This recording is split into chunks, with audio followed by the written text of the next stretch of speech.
When I was a boy, I used to watch television with my grandmother, says author Resma Minicum. I would sit in the middle of the sofa and she would stretch out over 2 seats, resting her legs in my lap. She often felt pain in her hands and she'd ask me to rub them in mine. When I did, her fingers would relax and she would smile. Sometimes she'd start to hum melodically and her voice would make a vibration that reminded me of a cat's purr.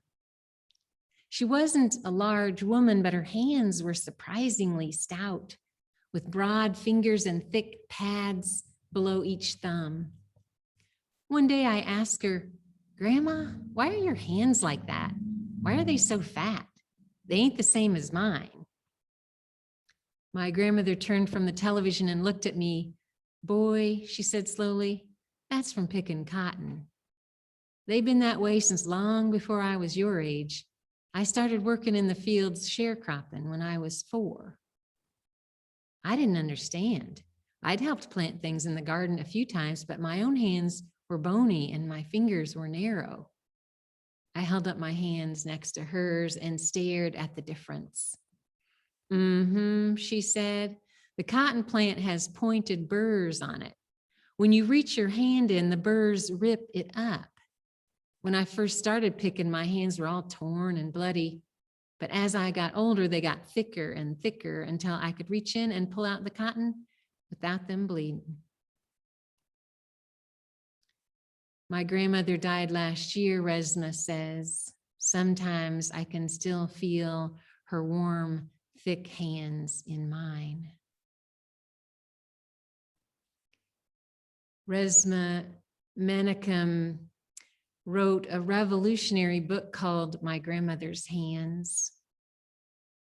At its heart, it is a workbook with practical teachings for tending racialized trauma. Resma has experienced the trauma of living in our dominant US culture in the body of a Black male.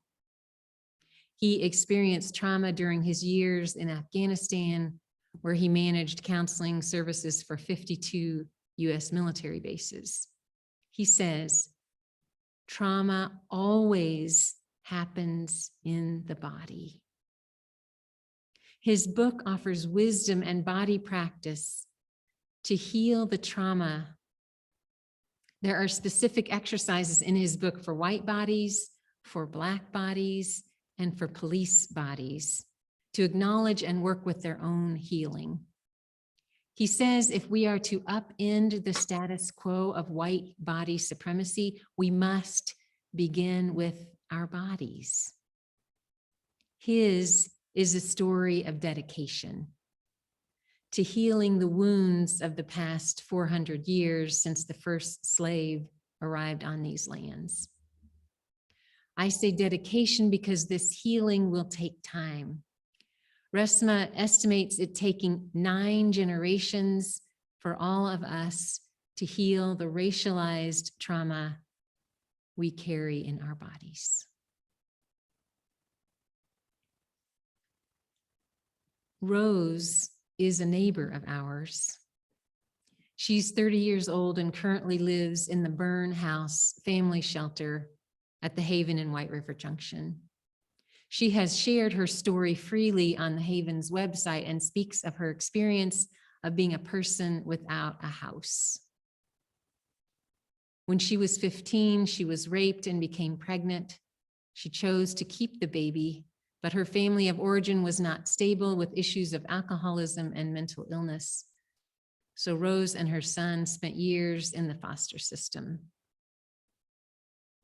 Afterwards, her young adult life included periods of stability and long-term relationships and a second child, a daughter. Rose loved learning and she earned 2 associate's degrees, and while pursuing her bachelor's degree, she worked part-time at Dunkin' Donuts. Her partner was employed at a local plant.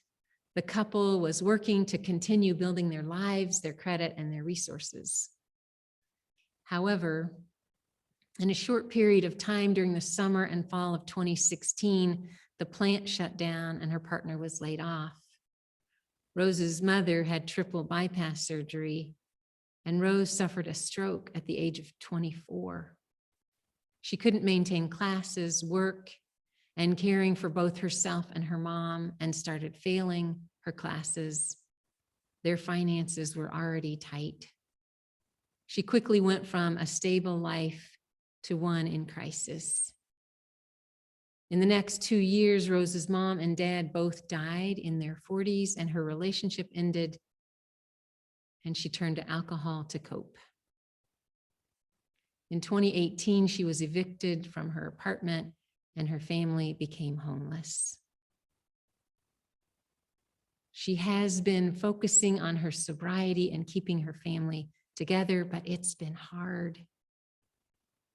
In January of 2019, Rose and her family moved into the shelter at the Haven.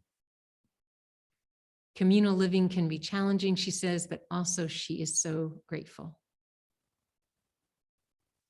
20 credits from completing her bachelor's degree, Rose is striving to have a plan for the future while staying planted in the present. Will James is a journalist who began a podcast chronicling unsheltered homelessness for 1 year in Olympia, Washington. The podcast is called Outsiders. He says, the experience of working with our subjects for more than a year changed my own ideas about homelessness and how to report on it. My main takeaway was how much reporters have overemphasized one paycheck away stories, tales of bad fortune driving people from the middle class to the streets. While these stories may grab attention and elicit sympathy from middle class audiences, they ultimately distort the complicated reality of unsheltered homelessness. James says, back when I started to report on homelessness, a source in local government told me that at the root of every story of homelessness lies a crisis. But our subjects kept telling us about 3 types of crises. First is the immediate crisis that caused someone to lose a home. But almost always people describe problems unfolding in the background for a long time before the immediate crisis struck. For many people, it was generational poverty or parents with substance use disorders. For others, it was alienation from the family or mental illness in their lives or their parents, or a criminal record that had followed them for years. For a remarkable number of people, it was trauma or abuse in childhood. Often it was a combination. These background forces made the precipitating crisis more likely and more devastating. Many behaviors on the street are responses to extreme deprivation, psychological trauma, and other effects of homelessness. And those behaviors in turn often reinforce and perpetuate someone's homelessness. It's a theme they introduced in the opening moments of the podcast when a homeless woman named Jessica said, "The streets change you a lot. I'm so cold-hearted right now that I don't even know what niceness is anymore." She said, and that's what I want to find out. I want to find my hope and my dignity and my morals. And out here, you can't hardly keep them. One of the most memorable moments of the podcast captured this idea when a reporter for the Seattle Times asked one of the subjects, known as Tall Sarah, about the last time she felt at home. After a 5-second pause, she said, "I don't know, it's been so long." After 3 more seconds, "I honestly don't remember." And then almost to herself, she said, "That's crazy, I don't know. Sometimes I feel at home out here, but then it just gets crazy again." And now I'm trying to get out, but it's like, where do you even begin? You know, where do you even begin?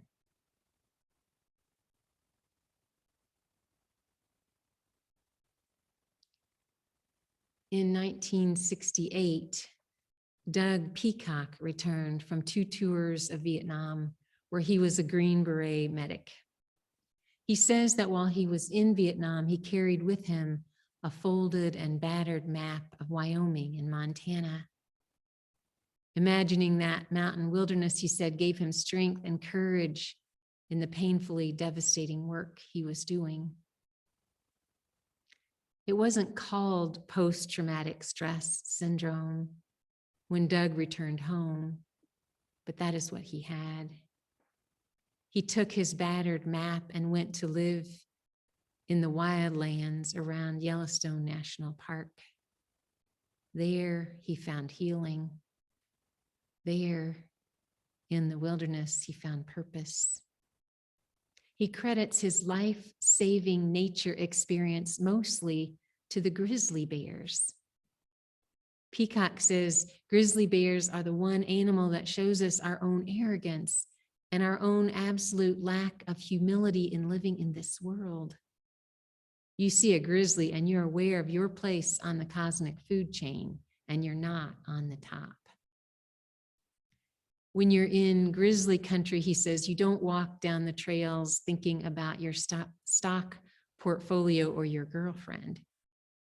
You've got something out there that's much more powerful, and it's kind of an instant humility. I find that a tremendously healthy place to be, he said.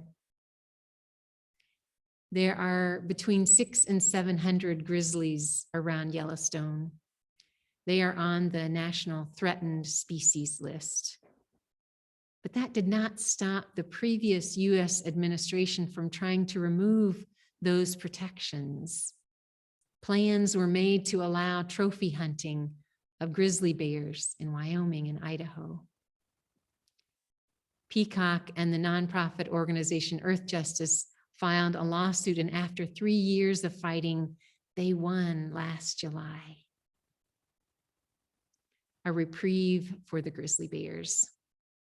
This is a story with a positive outcome and hope.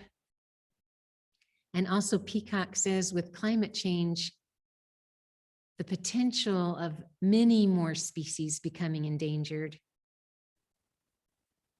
is probable, not just the grizzly bears, but maybe we're going to finally see that everything is linked and we're all in this together. He says it's all the more reason to fight right now because you know what is at stake.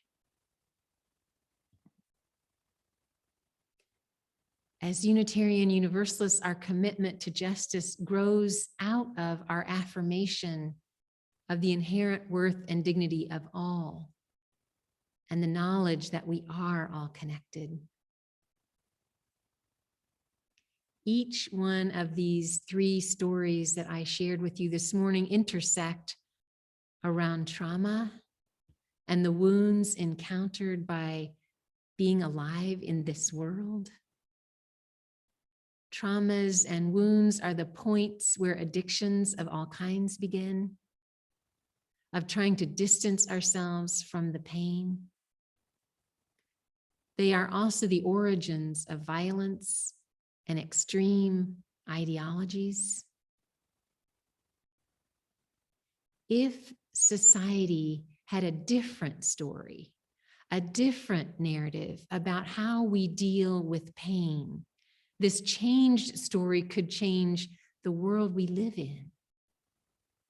What if the story of always being okay and never needing help and being fine and pushing away our pain and pulling ourselves up by our bootstraps and the message to just get over it was a story that we saw as unhealthy and inauthentic and very damaging to our society? What if instead we lived out a different story? One that says, I need help, I'm hurting, And also, I see you. What can I do to help you? A story that knows that life can be hard and we all struggle, and that we can drop a standard of being, of perfection that does not exist. And we can be human and we can see the humanity in each other and ourselves with compassion rather than judgment. We each have a voice and we can choose which stories to tell and which stories need to be composted. There was a commander of a ship that was engaged in maneuvers in heavy weather late one night when the watch noted that there was another vessel visible directly ahead of them, some distance away. The commander ordered the vessel to turn so that they would pass to starboard. There was an immediate response from the other vessel saying, "We suggest you turn immediately and pass to port." The commander responded with a sharp command for the vessel ahead of him, now closer, "Pass to starboard." The other vessel responded, "We suggest you turn immediately to port." The commander pulled rank and informed the rogue vessel that this was Commander Jones on the USS Tweedledum on maneuvers, and he expected the ship to get out of his way now. The reply came back, "This is the North Ipswich Lighthouse, sir. I suggest you turn immediately to port." Sometimes in our story, we are so sure that we are right and that someone else is wrong. Can we, with humility, be open to the possibility that a different story exists? Can we allow other stories to make us listen, to help us see, and to make choices every day that say, we have a voice and we will use it to change the dominant story and change the world? So may it be.